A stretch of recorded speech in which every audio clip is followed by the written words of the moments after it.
Eu não falei, eu sou professor. Recording is on. Eu sou professor livre-docente da Faculdade de Medicina da USP, trabalho no Hospital das Clínicas, e também sou livre-docente pela Universidade Eberhard Karls, em Tübingen, na Alemanha. Tenho doutorado pela USP também, tenho doutorado pela Universidade de Freiburg, na Alemanha também. Tá bem? Bom, primeiro projeto seria a estimulação da medula espinhal, a estimulação epidural da medula espinhal para recuperação da marcha em doentes com paralisia por trauma raquimedular. Essa história começou em animais de experimentação e tem um grupo muito ativo nessa seara, que é o grupo de Lausanne, na Suíça. O primeiro autor aqui, o Moreau, publicou esse trabalho na Neuron há um tempo atrás, em que ele estudou animais, ratos, não é? E o procedimento era bem interessante, porque ele fazia uma lesão na medula torácica do ratinho, com um aparelho que chama Impactor, não é? Nós trabalhamos muito com esse modelo, e depois ele põe o ratinho preso com uma cinta, olha, numa esteira, e ele ia registrando a atividade motora voluntária do ratinho à medida que ele ia tentando se mover na esteira, tá bem? E obviamente esses ratinhos sem nenhuma manipulação, eles não apresentavam recuperação motora espontânea com a lesão que eles faziam. Mas aí eles submeteram os ratinhos a um implante de eletrodo epidural na intumescência lombar, na altura mais ou menos T13 no rato, né? E essa estimulação, sendo ligada, permitia que o animal recuperasse contraturas musculares. Aí vocês estão vendo os registros de eletromiografia aqui na parte C da figura, e os movimentos aqui nos acelerômetros registrados nas pernas, vocês veem na parte embaixo à esquerda do gráfico, né, que foram propiciados pela estimulação epidural. Isso é uma coisa extremamente interessante e nova, ninguém tinha se atentado a essa possibilidade. A estimulação epidural, ela é usada no contexto do tratamento de doentes com trauma raquimedular, mas para tratamento da... Oi? Desculpa interromper, é que o slide não está passando. Não, ele tá parado nessa figura. Tá sim. Vocês estão vendo uma figura bem complexa, com ratinho pendurado? Não, a gente está no primeiro slide ainda.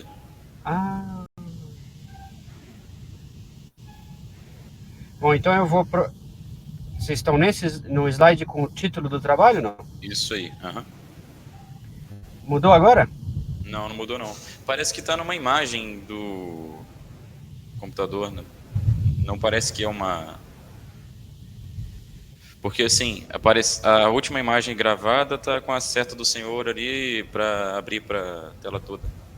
Eu acho que vai ter que minimizar a tela toda para poder passar o slide. Está no full screen, no caso. Isso. Aqui agora vocês veem. Aqui vocês veem.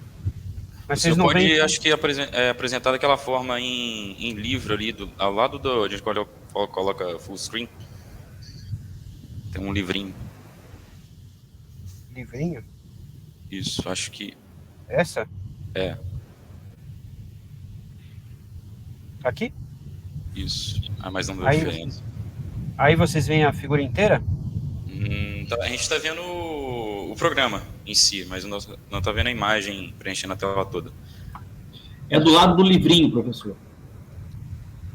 Não, ele já tinha colocado ali, só que foi ali que pausou o slide. O full screen não tá funcionando. Só se eu apresentar... Pode ser assim também. Dá para enxergar tranquilo.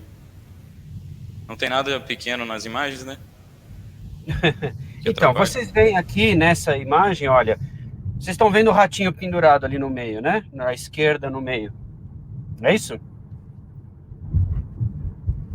Sim, professor. Isso, então.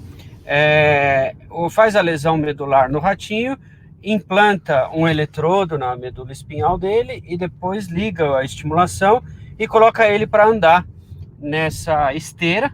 e você registra a eletromiografia das pernas e mede o movimento de angulação das pernas com o acelerômetro, e você tem essas imagens dos músculos que estão sendo ativados a cada momento e o movimento das patas traseiras do ratinho. E o que se observou é que o animal recupera a capacidade de movimento voluntário. E isso não tinha sido observado antes, porque a estimulação epidural, ela é parte do tratamento do doente trauma raquimedular, mas para tratar a dor neuropática, a dor mielopática, mas não para recuperar a força. E aqui pela primeira vez se observou, não é, a recuperação da força, né? Bom, esses mesmos autores, associados a alguns neurocirurgiões lá da mesma universidade, descreveram na Nature o resultado clínico com 3 doentes, que eu vou mostrar a seguir. Então, a base era mais ou menos a mesma coisa, só que com pacientes dessa vez. Eles tinham doentes com paralisia, os 3 doentes tinham trauma raquimedular completo, a medula espinhal estava íntegra, assim, anatomicamente íntegra, mas os doentes não tinham nenhuma atividade motora nas pernas, tá? E tinham ou não tinham alguma sensibilidade. Isso chama score ASIA A ou B. O doente fica nessa máquina que prende o torso no teto, para que o paciente consiga suportar o próprio peso, e ele fica numa esteira, igual o animalzinho ali, fica numa esteira, e a estimulação do pé facilita a marcha. E aí você registra com eletromiografia os movimentos da perna com a estimulação epidural desligada ou ligada. Do lado direito da figura, vocês têm esse eletrodo que a gente usa, nesse setting cirúrgico, e o gerador de estímulos, que é o mesmo aparelho que a gente usa para tratamento de dor, tá bem? Bom, o que foi visto? Aqui em cima e à esquerda, vocês estão vendo os espaços da medula, os pools de motoneurônios que estão envolvidos com o movimento de determinados grupos musculares. E aqui em B, vocês têm esse gráfico de cores mostrando o padrão de ativação da medula conforme a movimentação de um ou de outro grupo muscular. Em C, vocês têm o posicionamento do eletrodo dentro do canal vertebral e em cima da medula, ela fica centrado entre T12 e L1, não é? E o computador vai registrando, então, ao longo dos ciclos da marcha, os eletrodos que vão sendo recrutados para permitir a oscilação da marcha. Então, se faz alguns testes como se fosse uma bicicleta sentada, e depois o doente começa a caminhar. Vocês vão ver um vídeo e isso vai ficar mais claro. E do mesmo modo que com o ratinho, se mede a eletromiografia da perna, se mede o mapa de ativação da medula, não é? E se registra o padrão de movimento dos membros com os acelerômetros. Agora vejam esse vídeo. Spatiotemporal stimulation immediately restored voluntary control of adaptive and sustained locomotion movements over ground. Without stimulation, participant P3. Esse é o setting. Então vocês têm um aparelho desligado e o doente está tentando se mover com a ajuda do cuidador, e vocês veem que ele não consegue colocar um pé adiante do outro, né? Agora, quando você liga o aparelho, olha que ele consegue, com muita dificuldade, mas consegue, ele está com o peso suportado, tá? Mas ele consegue oscilar as pernas, ele consegue alternar as pernas para permitir um deslocamento. Observe que ele está aqui numa fase muito inicial do tratamento, com o peso dele sendo suportado pelo teto, né? Muito bem, então foram 3 doentes, vai seguindo, e esses doentes, quando desliga, olha, desligou, o doente não mexe mais, desligou nesse momento. Agora vai ligar de novo, olha a eletromiografia na parte de baixo, ele começa de novo a alternar os movimentos da perna. Então veja que é temporalmente dependente da estimulação.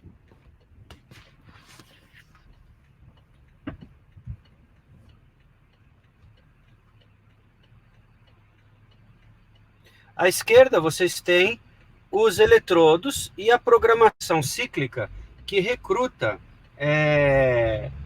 contatos específicos para que favoreça a elevação do quadríceps, a extensão a elevação da coxa, a extensão da coxa, a flexão da perna e assim por diante.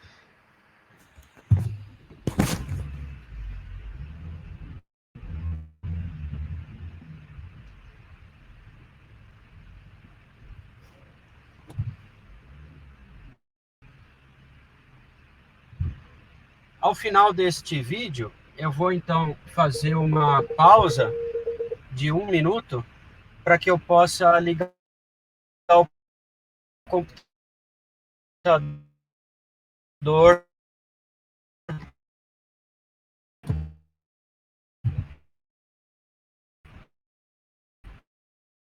em outro lugar e aí a gente tem a aula.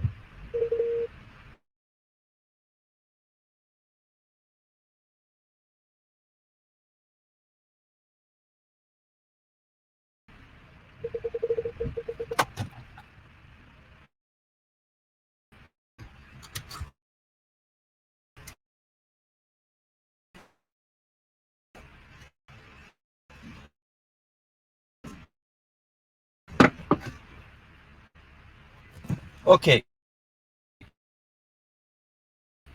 Esse é o primeiro vídeo que eu queria mostrar, então agora eu vou...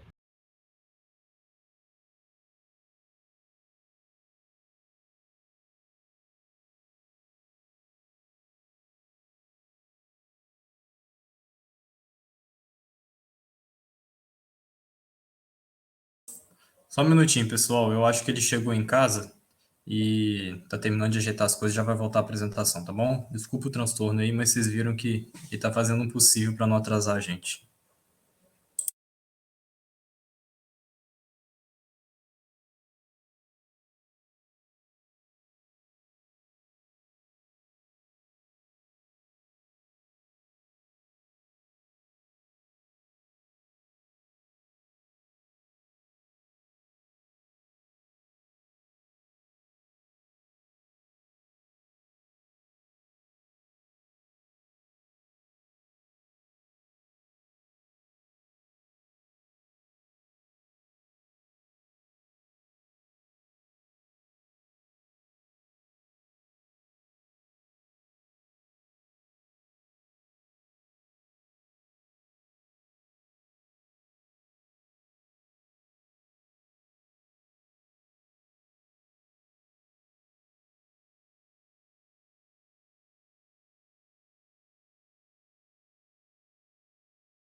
Olá, agora estamos de volta. Tudo certo, professor. O senhor parou quando você falou assim, vou pausar um minutinho que eu tô chegando em casa. Ah, isso, ótimo. Então vamos lá. Agora eu vou compartilhar a tela, vamos ver se dá certo agora. Ok, permitir. Ok. Estão vendo aí a tela? Estamos sim.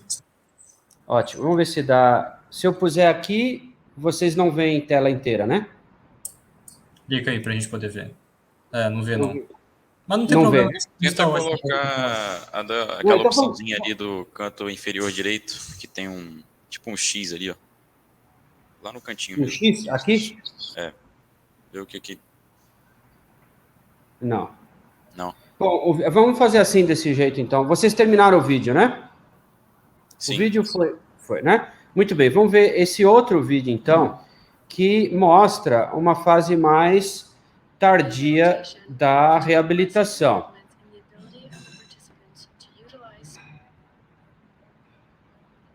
Vocês me ouvem, né?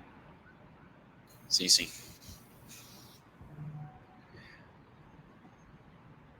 Aqui, veja, o doente já está com 2 semanas de treinamento. Então, ele consegue ter uma independência muito maior nos movimentos, não é?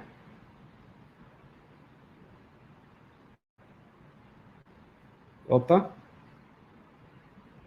Consegue ter uma independência maior. 5 meses de tratamento. Veja que ele não tem mais o suporte de peso, né? Ele consegue se movimentar independentemente sem o peso. Esse é o participante 2, com 1 mês de tratamento, ainda está com suporte de peso, tá? E depois, vocês vão ver mais tarde, com 5 meses, ele também já com bem menos peso. Ó, aqui ele está com 35% de suporte de peso. 1 mês e meio.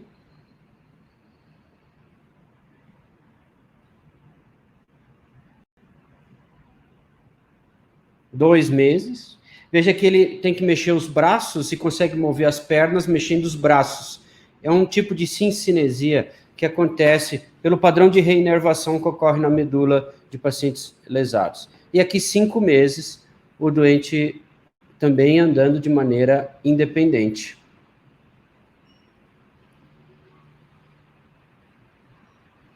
Aqui na esteira. Bom, era mais ou menos isso. Vamos mover. Vocês estão me ouvindo bem? Estamos sim. Eu acho que o problema de não abrir a tela inteira... Alô? Estão me ouvindo? Vocês estão me ouvindo bem? Estamos sim. Eu acho que o problema da tela inteira, acho que é porque a apresentação, na hora que o senhor abriu a apresentação, abriu como o programa, não foi? Compartilhar a tela do programa. Eu acho que teria que compartilhar a tela do computador para poder abrir o full screen. Ó, compartilhamento de tela. Sim. Tá aqui, selecionar janela ou tela? Coloca a tela, fazendo favor. Tela inteira. Isso. Tela inteira. Certo. Isso. E agora, assim? Isso, agora coloca o full screen para ver. Agora deu? Isso. Ótimo. Então, veja, baseado nessa experiência, nós conseguimos uma aprovação do nosso comitê de ética aqui na USP para fazer um estudo com 10 doentes aqui na Universidade de São Paulo, no Instituto de Ortopedia, no laboratório de movimento, e nós conseguimos doação da Medtronic para doar esses equipamentos para 10 doentes com trauma raquidiano.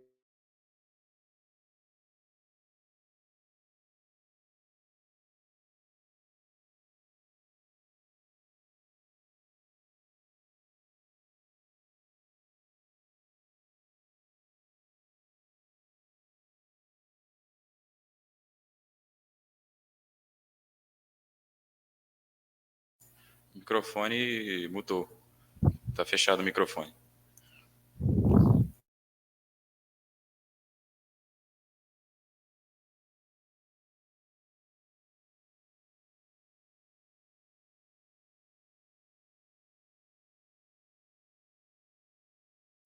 Doutor, eu acho que o senhor sem querer mutou o microfone.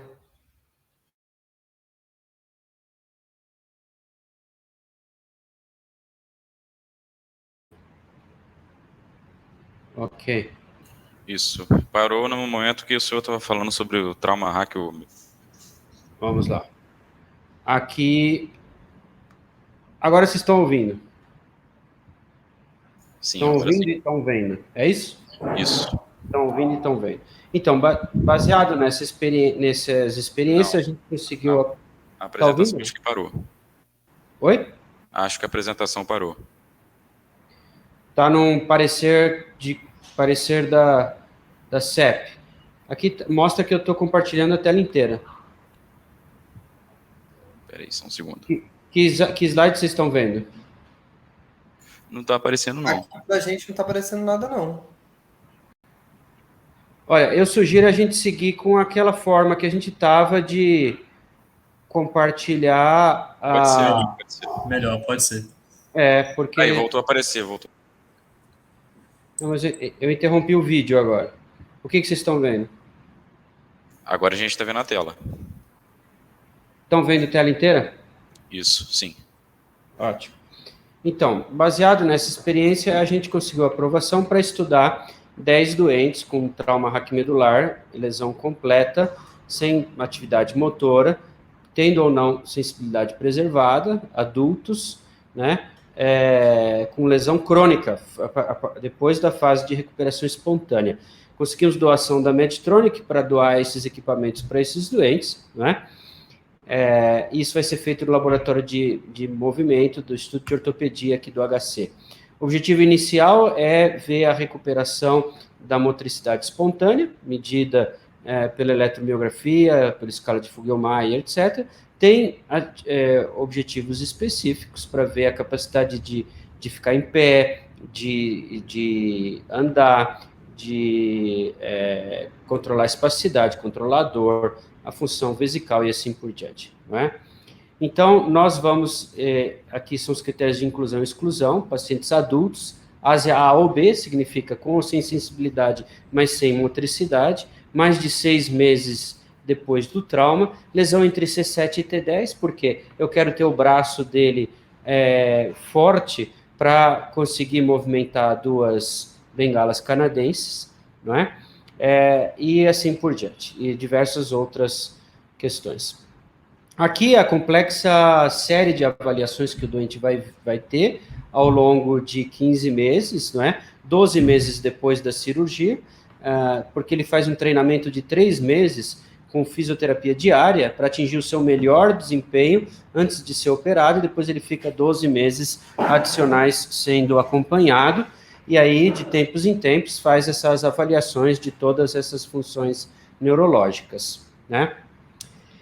Então, nós começamos, o primeiro doente vai ser operado agora em janeiro, ele já está há 3 meses na reabilitação diária, e nós vamos fazer o nosso primeiro doente, então, em janeiro.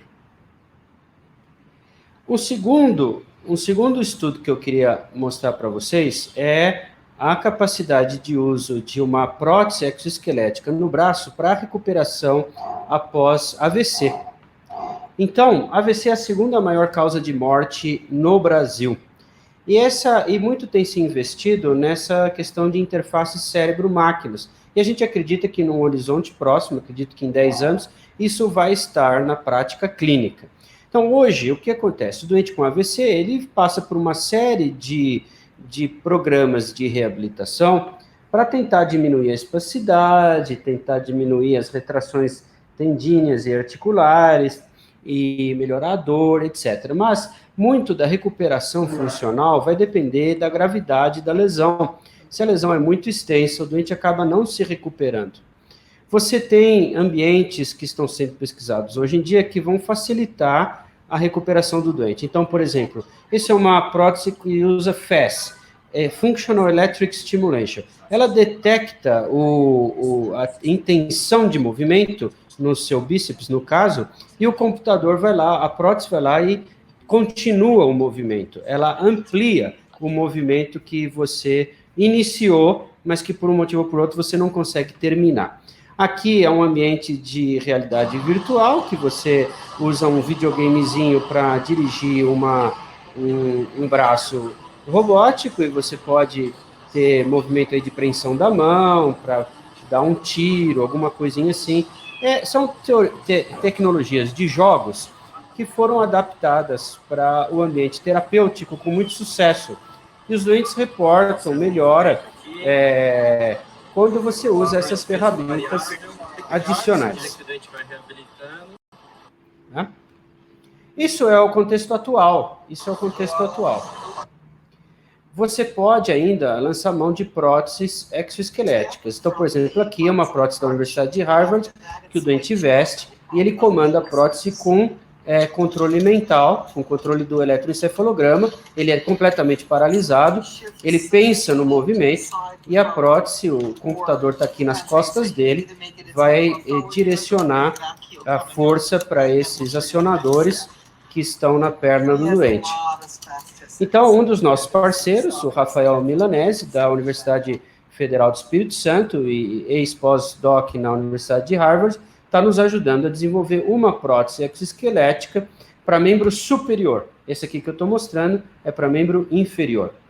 Existem aparelhos que fazem isso no contexto do centro de treinamento. Então, por exemplo, aqui é uma Lokomat. Aqui à direita é uma Lokomat. Então, a pessoa veste é adaptada a essa máquina, e a máquina faz o movimento pela pessoa, em fases muito iniciais da reabilitação. Mas isso a pessoa não pode levar para casa, isso tem que ficar no centro de treinamento. A vantagem das próteses exoesqueléticas é que permitiriam um treinamento num ambiente mais próximo da vida da pessoa.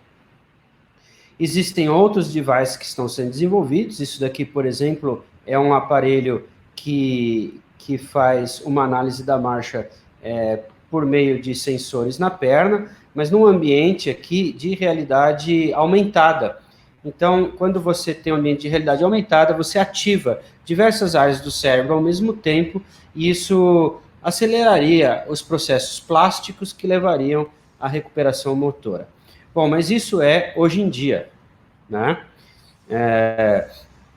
Você tem aqui diversos aparelhos que fazem esse tipo de situação. Então, veja...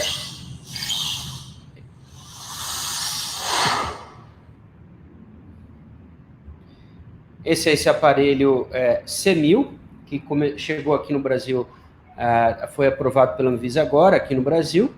A terapia convencional visa colocar alguns obstáculos para o doente ir vencendo.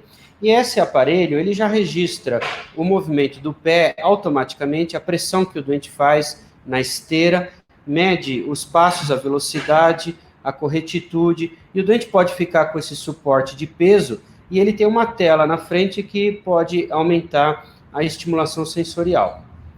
Bom, baseado nesses conceitos, a gente elaborou uma prótese para controle de membro superior. Isso foi baseado em quê? Quando o cérebro, isso foi feito em ratos aqui, quando o cérebro tenta mover o membro superior, a mão, por exemplo, para pegar uma comida, aqui o ratinho está tentando pegar um pellet de alimento, você tem um aumento das ondas rápidas no cérebro, das ondas gama, que você percebe quando coloca os eletrodos na superfície do cérebro. Nós observamos que, isso também em ratos, que quando o animal se movimenta para explorar uma gaiola, o cérebro se sincroniza, diversas estruturas do córtex motor e dos núcleos da base se sincronizam nessas faixas de frequência mais rápidas. E aqui a gente mediu essa coerência entre os núcleos da base e o córtex motor nessas ondas rápidas. Ora, se eu consigo decifrar os sinais cerebrais a ponto de perceber a intenção do movimento, né, dos braços, quando o paciente está querendo se alimentar, por exemplo, eu posso dirigir esse estímulo para uma prótese com controle eletroencefalográfico. Eu tenho diversas formas de fazer isso. Eu posso implantar um eletrodo dentro do cérebro, mas aí o risco de sangramento é maior. E esse eletrodo vai perder a utilidade depois de alguns dias.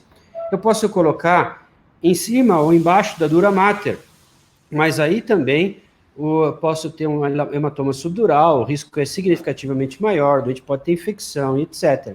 Então, a nossa solução é baseada no eletrodo scalpiano, eletroencefalograma, onde eu não preciso implantar nada dentro do doente.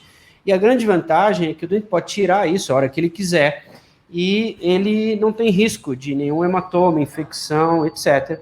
E o aparelho fica utilizável pela vida inteira do indivíduo.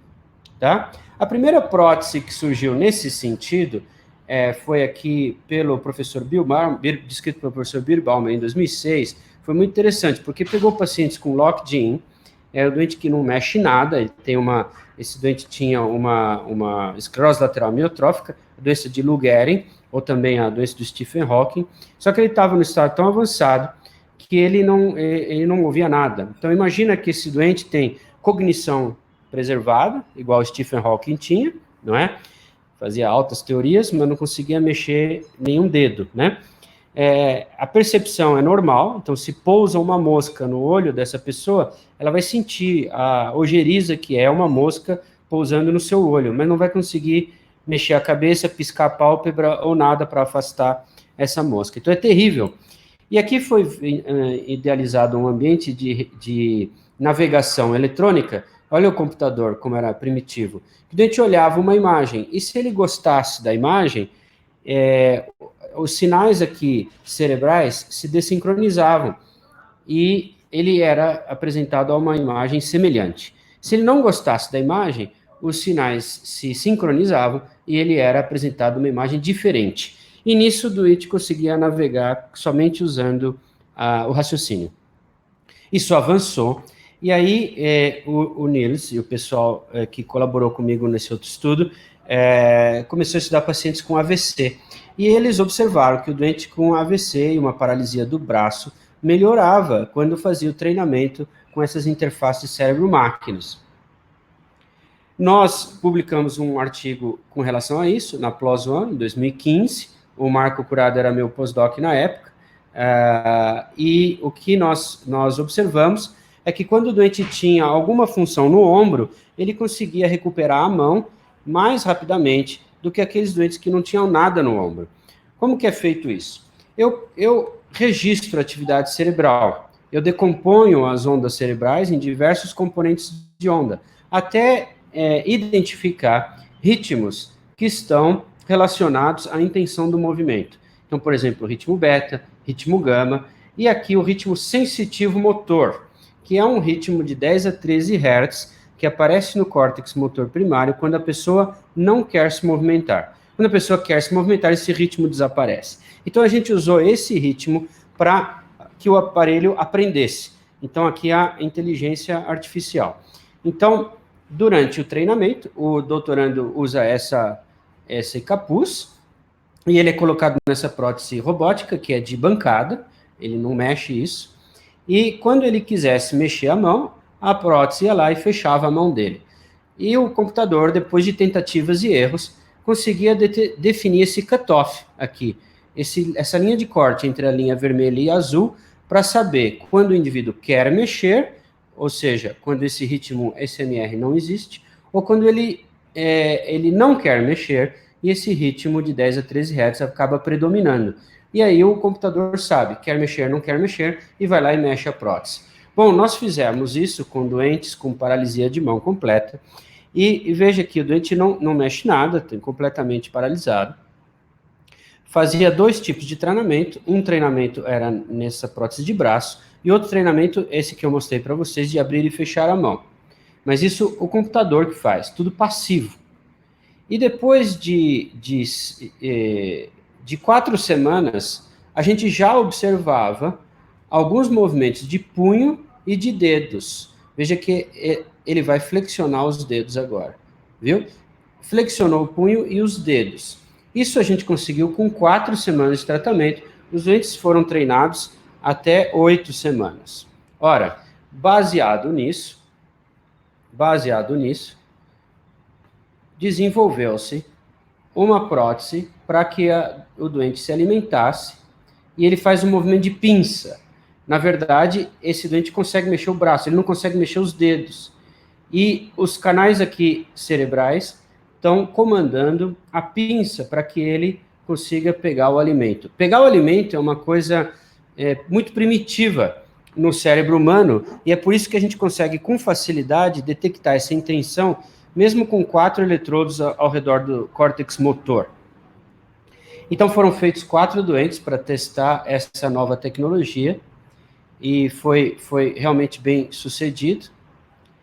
E agora, onde nós estamos? Nós inventamos uma prótese diferente, que ela permite 3 graus de liberdade. Ela permite a abertura e fechamento dos dedos, pronação e supinação da mão e flexão e extensão do cotovelo. A grande vantagem é que os efetores estão todos numa mochila que o doente carrega nas costas, então a prótese não é pesada, ela tem 800 gramas, e o doente com uma paresia no braço consegue carregar mesmo com a sua paresia. Esse estudo tem apoio da FAPESP, ele é feito uma parceria entre a Universidade de Tübingen e a Universidade de São Paulo, e uma parte desse estudo é feito no Hospital Albert Einstein, e talvez a gente conte com o fomento do Ministério da Saúde, que eles estão para decidir até o final desse mês. Essa é a prótese, os efetores aqui nas costas. Eu chamei de Projeto Skywalker, por causa do último filme, e aqui vocês veem como que é o acionamento dos dedos.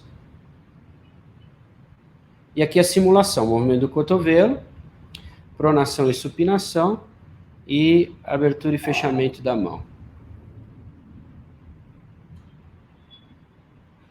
Então, pessoal, eu vou voltar com o meu vídeo aqui.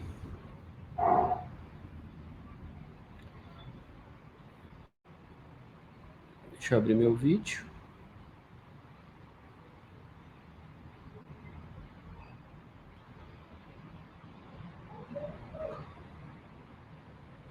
Aqui.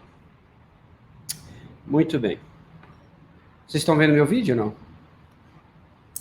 Ainda não, tá dando que tá compartilhando aqui ainda. Na sua tela. Interrompeu o compartilhamento. Aí, interrompeu. Isso. Agora tem o meu vídeo.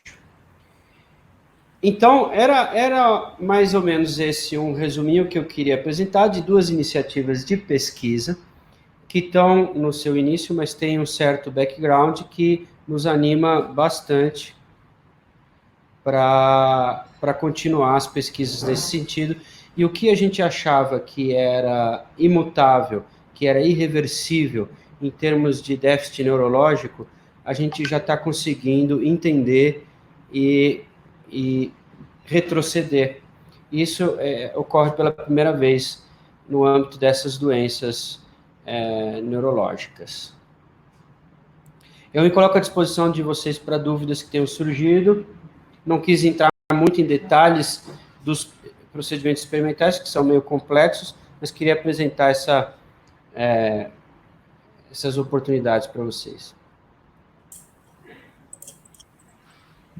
Deixa eu ligar o meu vídeo aqui também. Doutor Guilherme, quero te agradecer, tá, por ter aceitado o nosso convite. Agradecer também pelo malabarismo que o senhor fez aí no início, né? Teve que apresentar dentro do carro.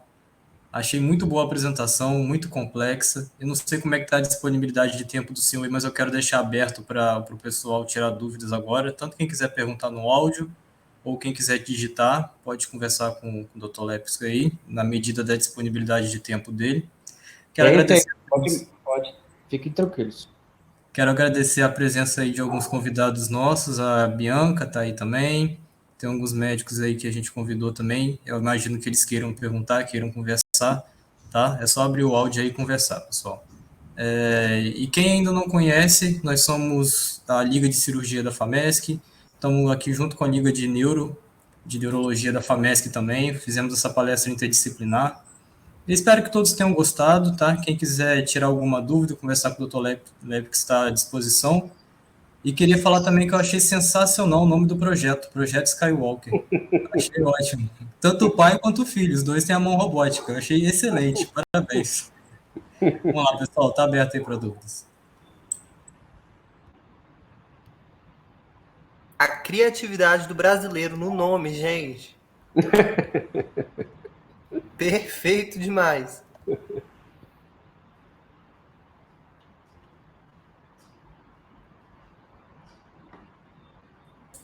Queria eu ter dúvida, mas tipo assim, eu não sei nem errar para fazer uma dúvida, entende? Porque eu sei que a complexidade que gira em torno disso é muito maior do que parece ser, né? Olha, tem uma pergunta aqui do Bruno Correia, no chat, que ele pergunta sobre recuperação a partir de células-tronco. Essa é uma possibilidade interessante, isso é um outro caminho, não é? A gente pesquisa célula-tronco já há 18 anos, a minha primeira tese de doutorado foi sobre isso. O caminho é muito interessante porque agora, em maio desse ano, a Anvisa publicou uma nova diretriz, a RDC 338, que disciplinou o uso de células-tronco em contextos de clinical trials, de ensaios clínicos em humanos, né? Então, a gente tem a possibilidade agora, pela primeira vez, de realizar estudos com célula-tronco em humanos, porque o regramento jurídico está definido. Então, nós estamos planejando um estudo que é combinando o transplante de célula intratecal, célula-tronco mesenquimal, que é a que a gente mais conhece, é a mais segura biologicamente, junto com a estimulação medular para o doente com trauma raquimedular. Além disso, tem um outro estudo que ainda não está sendo planejado, mas a gente pensa em fazer, porque nós fizemos em rato, que é combinando a estimulação cerebral profunda, que é o tratamento padrão para a doença de Parkinson, não é? Com um implante celular no estriado. Por que isso? Porque o tratamento de estimulação cerebral profunda é padrão ouro para a doença de Parkinson, mas depois de alguns anos, 5, 6, 7 anos, a funcionalidade do doente começa a cair, porque a doença não deixa de ser progressiva. E aí, para esses doentes, a gente não tem opção. Então, justamente para esses doentes, a gente pensa em oferecer o transplante de célula. Nós fizemos em ratos essa abordagem, foi publicado em 2015 na revista Neurological Research and Rehabilitation, e a gente acredita que isso seja uma possibilidade. Existem outras doenças degenerativas, não é, neurológicas mais complexas, tipo Alzheimer, etc., em que pode-se pensar em transplante de célula, mas aí as perspectivas são um pouco mais restritas por causa da complexidade dos circuitos que se perdem no contexto dessas doenças. Mas muito vai avançar agora os trials clínicos com esse regramento que tivemos no Brasil e que está sendo seguido em outros países. O primeiro que começou isso foi o Japão, não é? Tanto é que eles desenvolveram aquelas células-tronco totipotentes a partir de fibroblastos da pele, e aí outros países rapidamente seguiram essa iniciativa. O Brasil ficou um pouco para trás, mas agora a gente espera recuperar esse tempo perdido, né? Vamos ver, é um campo de pesquisa muito interessante, e a gente está olhando com cuidado para essa parte também, né? Muito bom. Eu só queria fazer um gancho nesse assunto de células-troncos. Eu acho que eu vou abrir um pouquinho o leque aqui, mas se o senhor puder responder. Nós estamos escrevendo com um grupo que a gente tem aqui, está escrevendo um relato de caso sobre osteogênese imperfecta, e um dos tratamentos que saiu um artigo até agora, em 2020, é o tratamento com célula-tronco mesenquimal, MSC. Mas eles estavam falando que o problema é que essas células, elas obedeciam aquele limite de Hayflick, eu não sei se vou pronunciar certo. Elas não conseguiam, de Hayflick, elas não conseguiam se diferenciar, elas não conseguiam se diferenciar muito tempo, né? Elas tinham um desgaste de telômero muito rápido, aí eles tiveram que reiniciar os testes porque a célula não conseguia alcançar um número de multiplicação adequado. E assim, na osteogênese imperfecta é mais ligado à medula, né? A medula óssea. Eu acho que nos tratamentos neurológicos é um tecido ainda mais especializado, que é o sistema nervoso. Será que isso também é um impacto para o tratamento de célula-tronco, essas células que têm um limite de multiplicação, mesmo sendo células totipotentes? Elas têm sim, essa é uma questão importante. Mas, na verdade, o que precisa é, para você fazer esses estudos, você pegar células jovens. Então, à medida que a célula vai sendo reproduzida em ambiente de cultivo, e no laboratório, ela vai envelhecendo, o telômero vai encurtando, e a vida útil dela vai diminuindo. Então, é o caso da Dolly, né? Ele morre mais rápido. Então, o que acontece?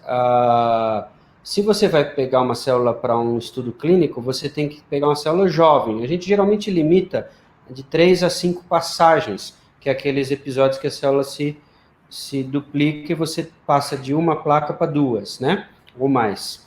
Então, você limita 3 a 5 para justamente não pegar células velhas. Porque se você pegar células velhas, elas vão entrar em senescência e não vão prestar para o seu estudo. As células mesenquimais, elas são multipotentes. Elas não são totipotentes. O que significa isso? Células totipotentes, elas reproduzem, são capazes de formar todos os folhetos embrionários. Os 3 folhetos embrionários. As células, então, por exemplo, as células embrionárias, células camada interna do blastocisto, são totipotentes, né? As mesenquimais são multipotentes, elas têm uma capacidade de transdiferenciação mais limitadas, mas ela consegue gerar, ainda assim, 15% de células neuronais. Para estudo de diferenciação condrocítica e osteocítica, é muito fácil, porque está na linhagem dela, é mesênquima. Então, basta você pôr o TGF alfa no meio de cultivo e ela vai tender a fazer condrócito e depois ela vira osteócito, né? Mas tem esse detalhe, não pode pegar célula muito velha. É interessante, né? Certo, respondido. Alguém mais tem alguma dúvida? Doutora Bianca está aí também, se quiser perguntar. Acho que o doutor Semar está aí, doutor Igor Canguçu. Quem quiser perguntar, fica à vontade. Acho que tem mais um no chat aqui, doutor Lepsi. Tem uma pessoa que eu não sei quem é, talvez seja o Bruno mesmo, porque está embaixo da mensagem dele, que cientistas descobriram um grupo de genes responsável por regenerar o sistema nervoso. Nesse sentido, o senhor acha que a manipulação genética também poderá ser uma realidade? Olha, sem dúvida que vai ser. Tanto, por exemplo, a transfecção lentiviral, quanto a adenoviral, né? Você injetar alguma coisa no cérebro que vai fazer uma transformação, muito interessante isso. MicroRNA, que você injetaria também dentro do tecido que você quer regenerar, ou que você quer curar, né? É muito interessante. Existe uma abordagem à base de estimulação por laser, né? Então, todos isso são possibilidades. O problema é que a manipulação genética, você entra num mundo meio obscuro e você não sabe o que pode causar isso depois, né? Então, veja a celeuma que teve com a vacina Sputnik da Rússia, que existia uma suspeita de que poderia haver uma contaminação com adenovírus naquela vacina. Então, por isso não foi aprovada. Então, veja, a gente não tem muito controle das terapias gênicas atualmente. Existe a perspectiva tanto para regeneração quanto para tumores, né, nesse sentido, de você transfectar uma célula para ela produzir um quimioterápico, por exemplo, você injeta a célula dentro do tumor. Isso são todas possibilidades que estão sendo pesquisadas, mas a terapia gênica acho que vai demorar um pouco mais do que essas outras coisas que a gente abordou por conta da biossegurança, né? A questão de você fazer uma estimulação por laser é optogenética. Você transforma uma célula para ela ter um canal ativador ou um canal inibidor, né? Um canal de sódio ou um canal de cloreto. E aí, quando você joga a luz, aquela célula vai ou disparar mais ou disparar menos. Então, é como se você tivesse um interruptor, ligar ou desligar determinado circuito cerebral. Isso é uma das manipulações interessantes que está se fazendo com terapia celular, né? Mas, como eu disse, tudo que envolve terapia gênica, vai demorar um pouquinho mais para chegar.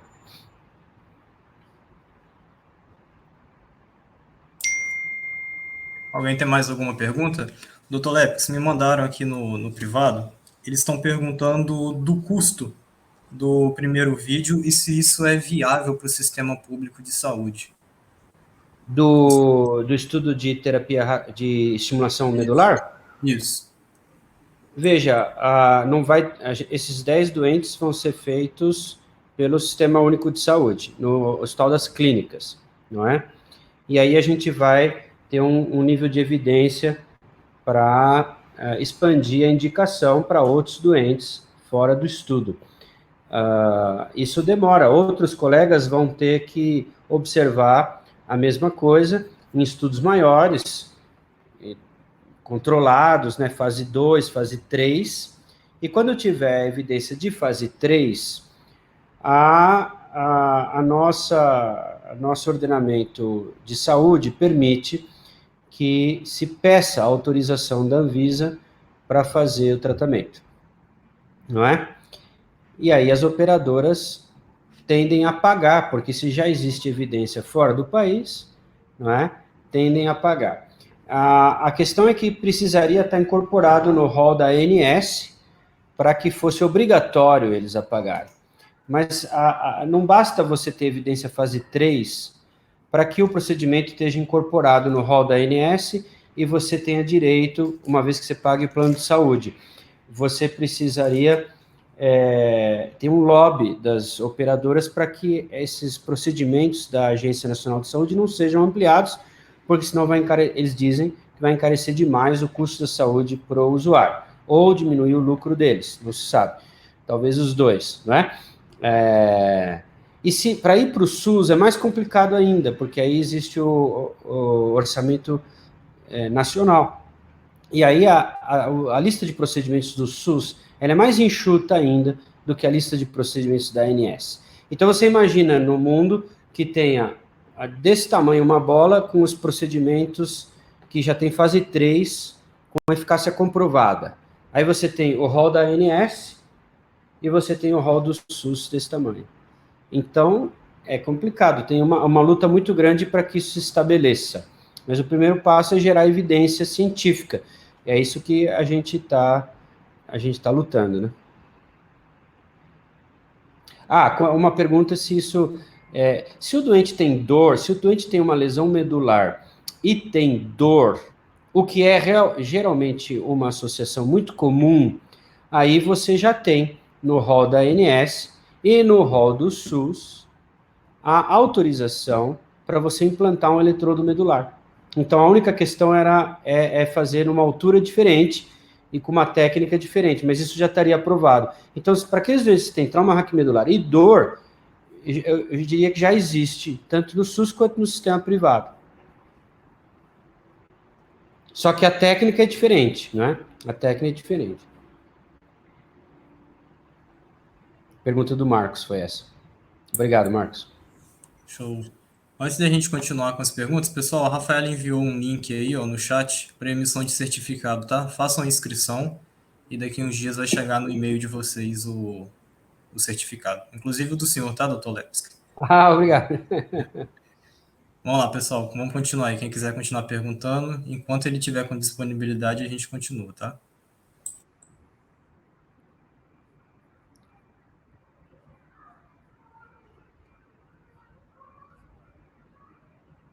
Mais perguntas?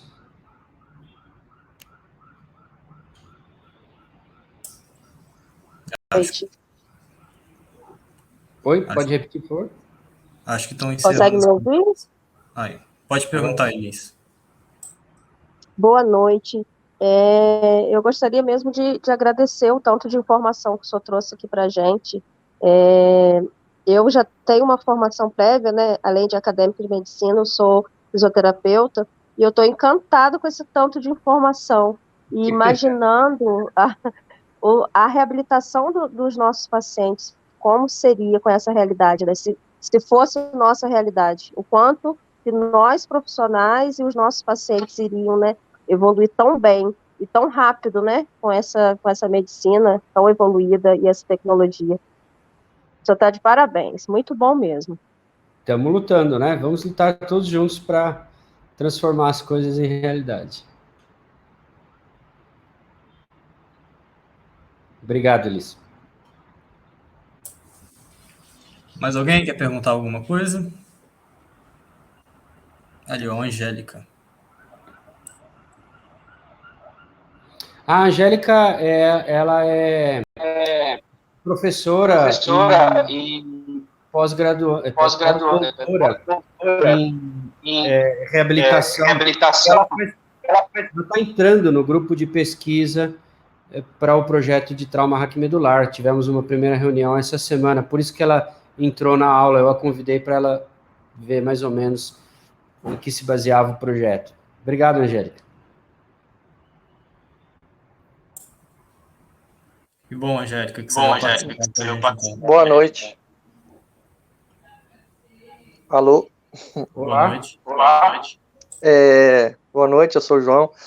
Doutor, eu gostaria, assim, de saber do senhor o quão está relacionada a plasticidade neuronal com o sistema nervoso central nessas repetições dos movimentos feitos com as máquinas que os senhores estão inventando aí. Plasticidade tem tudo a ver, né? Plasticidade seria o oxigênio de tudo isso, seria o combustível dessa máquina, né? Por quê? talvez o termo plasticidade seja muito amplo, deixa eu explicar. É uma propriedade do cérebro de aprender com um trem de estímulos. Então, uma conexão é uma propriedade sináptica. Então, a plasticidade é uma propriedade sináptica que faz com que aquela sinapse funcione diferente numa segunda vez que ela é exposta àquele mesmo estímulo. Então, é como se 1 mais 1 fosse 2 da primeira vez, mas na segunda passagem, 1 mais 1 vira 3, vira 4, vira 5. E aí, com isso, o que acontece? O sistema nervoso vai aprendendo a achar as conexões mais curtas para determinada tarefa e as conexões mais rápidas e mais eficazes. Então, isso explica memória, isso explica aprendizado de operante, tarefas, funções operantes, isso explica a cognição, muitas coisas no sistema nervoso. Então, no contexto da reabilitação motora, o que ocorre? Se você tem a perda de determinados circuitos, algumas células sobrevivem, mas elas não estão trabalhando muito bem sozinhas. Agora, se você pega aquele membro que está paralisado e você faz uma estimulação sensitiva, você mexe as articulações, você simula um movimento funcional para determinado fim, como, por exemplo, andar, para comer, etc., você acaba reeducando aqueles circuitos que vão começar a ser, de novo, ativados, não é? E, às vezes, com um estímulo externo, por exemplo, um ambiente de múltipla integração sensorial, realidade aumentada, ou uma estimulação elétrica, etc., esses circuitos podem ser, de novo, trazidos a uma vida funcional. Não é? Então, essa é a teoria atrás disso. É o poder que a plasticidade permite, né, de a gente trabalhar com circuitos residuais que estão ali, mas não estão sendo recrutados, ou então recrutar circuitos distantes para assumir uma tarefa daquela área que foi perdida. Então, plasticidade é a base de tudo, né? Inclusive, é interessante sua pergunta, porque tem medicamentos, como o Valpaquene, por exemplo, que é um antiepilético, que pode ampliar o poder sináptico, o poder plástico das sinapses, né? Está demonstrado que amplia o período crítico em crianças e assim por diante. Obrigado. Falando. Essa plasticidade, ela também depende da idade da pessoa, né? Em criança isso é mais visto, né? E como que funciona isso no adulto? Ainda, porque a maioria dos lesionados a gente vê são adultos, né? E essa plasticidade no adulto, esse adulto, até que idade teria uma maior chance de recuperação? Como que funciona isso? Olha, Frederico, é interessante. A gente achava, essa é uma discussão que remete a períodos críticos. Então, por exemplo, a gente achava assim, para a linguagem, se a criança até 1 ano de idade não for exposta a determinados fonemas, ela nunca vai aprender uma língua e falar como uma pessoa nativa daquela língua, né? Então, por exemplo, mandarim, finlandês, etc. Eu li que isso ocorre nas pessoas até 10 anos, praticamente, né? Depois de 10 anos, se não tiver contato com esse fonema, ela já não consegue mais... 1 ano. 1 ano, 12 meses. Então, a partir de 12 meses, já se perde a capacidade de percepção de alguns fonemas, né? Então, por exemplo, você vai em escolas e fala assim, não, vamos aprender primeiro português, para depois aprender inglês, depois aprender alemão, depois aprender francês. Não, está tudo errado. Tudo ao mesmo tempo e quanto antes, melhor. 1 ano, melhor. Então, para determinados circuitos, para determinadas funções, como, por exemplo, a linguagem, a potencialidade vai diminuindo, não é? Habilidade, mas tem outras situações que você pode ampliar a sua janela de plasticidade, ampliar o seu período crítico, como, por exemplo, com um treinamento muito intenso. Isso ocorre, por exemplo, quando a pessoa resolve fazer esporte na vida adulta, vai virar maratonista com 50 anos, virar um pianista depois com 50 anos, né? Então, é possível se contrapor a essas tendências da idade, mas envolve um treinamento importante, etc. Mas esses períodos críticos não são absolutos, essa é a mensagem. E surpreende o potencial plástico do cérebro adulto.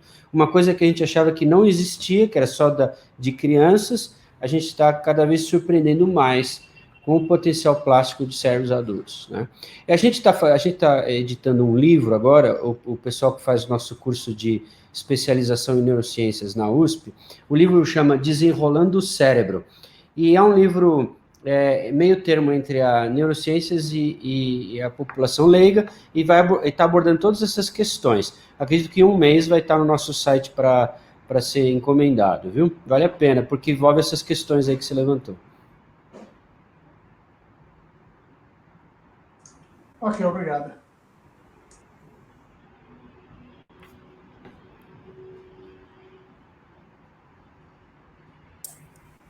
Mais alguma pergunta? Alguém quer abrir o áudio aí? Doutora Bianca, quer conversar um pouquinho? Boa noite a todos. Primeiramente, agradecer a disponibilidade do doutor, né, de estar presente aqui nesse momento.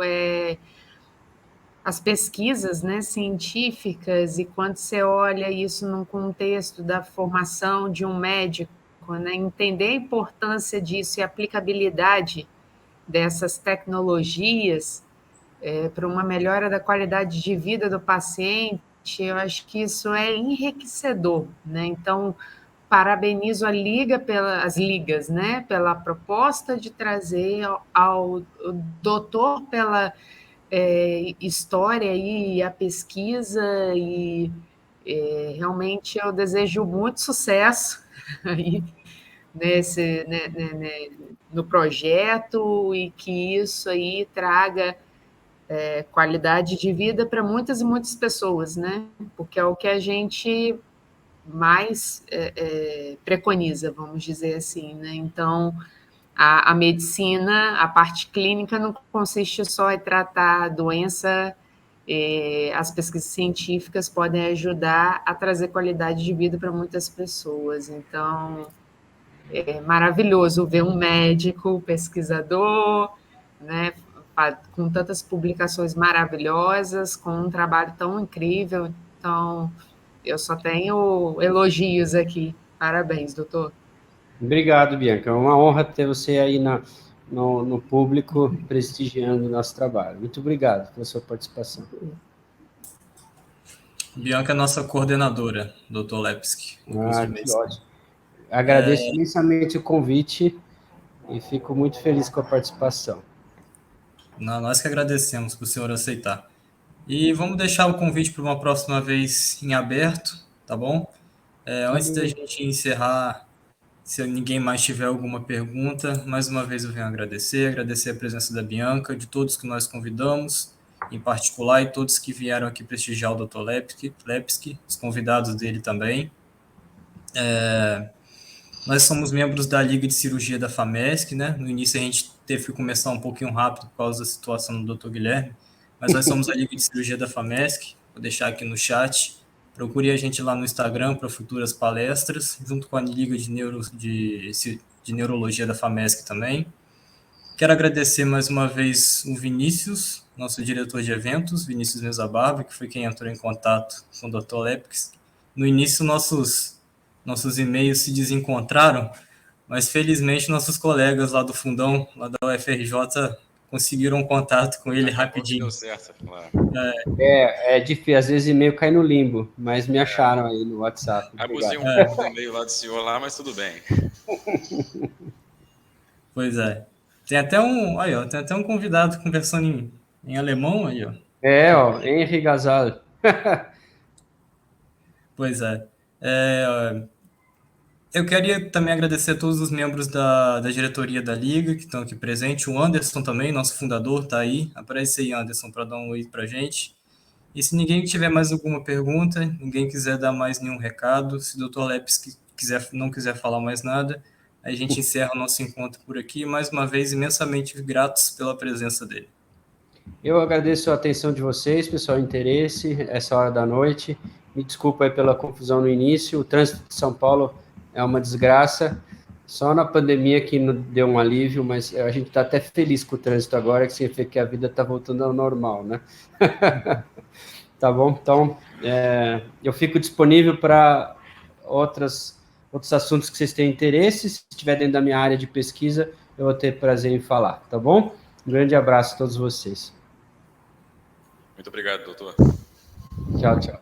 Obrigado, doutor Lepo. O senhor está recebendo uns agradecimentos no chat. Eu vi, muito obrigado, muitas participações. Tchau, tchau. E até mais. Tchau. A aula foi gravada, o Vinícius vai enviar para o senhor depois também. É isso aí, pessoal. Boa noite. Obrigado a todo mundo. Gente, que massa, né? Boa noite. Até mais.